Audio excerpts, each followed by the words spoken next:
Welcome back, everyone, to the NFL Morning Hour Show. I'm Finner along with Brian and Graham. And today, our first topic for today is an NFL offseason. There's a bunch of teams that made big moves this offseason, but starting with you, Brian, which team really stuck out to you on the most? A lot of teams stuck out because a lot of teams made big, additions, being able to attack, weaknesses in their team. We're just trying to get the best team off the board. If you look at the Jets, what moves they made? They got Le'Veon Bell, they got C.J. Mosley, they got Quentin Williams down in defensive tackle. That's a big one. And also, here's a sleeper. The Baltimore Ravens did a lot of stuff with Mark Ingram taking the pressure off Lamar Jackson, and then got Earl Thomas, one of the best safeties in our game, back in the defense. So.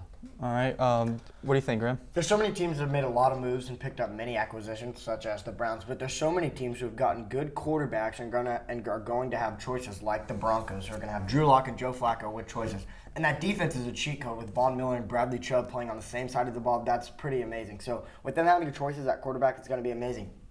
Another team that's going to have a choice of quarterback is the Dolphins. Josh Rosen, Nick Foles. That's going to be a really good acquisition. And now they have the highest paid cornerback in Xavier Howard, who made the Pro Bowl last year for the first time. So that defense should be very solid yet again. Same thing with the Ravens. They have RG3, Lamar Jackson, and Trace McSorley at quarterback. So they have options there. I mean, obviously, Lamar Jackson may be the starter, but those guys make small moves, but they're going to have options at the QB, and they have good defenses. Mm-hmm. Those are both good takes. And if nothing else needs to be said, we're moving on to our second topic, and that is fantasy football. Of course, there's a lot of players that are very talented, and a lot of people are going to make their own decisions on who they're going to pick top three. But starting with Graham, what do you think? Who do you think? I think there's a lot of risk you're going to have to take this year. We haven't seen Le'Veon Bell in a year. Todd Gurley obviously having the injuries late in the year where he struggled in the championship game and the Super Bowl. So there's going to be some risk you're going to have to take at running back. Honestly, you could take Adrian Peterson if you wanted to early on. He's getting old, but he played very solid early in the year with the Redskins last year. It's going to be difficult, though. You're going to have to take a gamble on whoever you take at running back, in my opinion. And if you get the right one, then you're going to do very well. All right. What do you think, Brian? Oh, yeah, I agree with him. There's a lot of risks in play. It's like everyone's turning a new leaf, new names you got to add into your fantasy teams.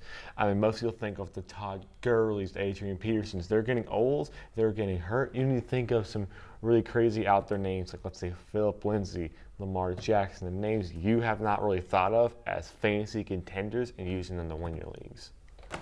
Yeah, another look is there's so many good defenses out there, and you're going to need to look at who's going to score you the most points on defense, but as well that you might have to take a young quarterback. You could put Dwayne Haskins as a backup, and you could even take Russell Wilson as a starter.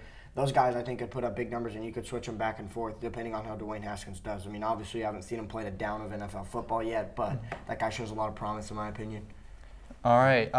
Those are both really good takes. And last topic really quickly. Playoff sleepers. Of course, there's with the NFL offseason that they just mentioned. How's it going to translate to postseason success? Real quick with Brian. Well, the AFC North, Steelers are kind of off track right now. They aren't really who they once were. So the Cleveland Browns, I know, is a big name, and honestly, that division is going to be a dog pound. There's going to be so many people fighting it. You got the Bengals might even make a play on this, but and the Ravens, the Steelers are still there, and you also get the Browns coming in. That's going to be an insane matchup. You could see three teams from one division making the playoffs. All right, what do you think, Graham?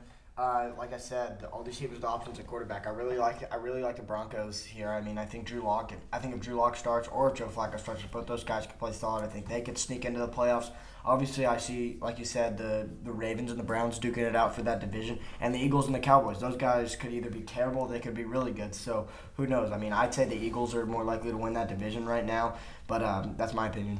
All right, those are both great takes from three different opinions. Mm-hmm. You have just watched the NFL Morning Hour. My name's Finner. This is Brian. This is Graham, and we'll see you next time. Peace.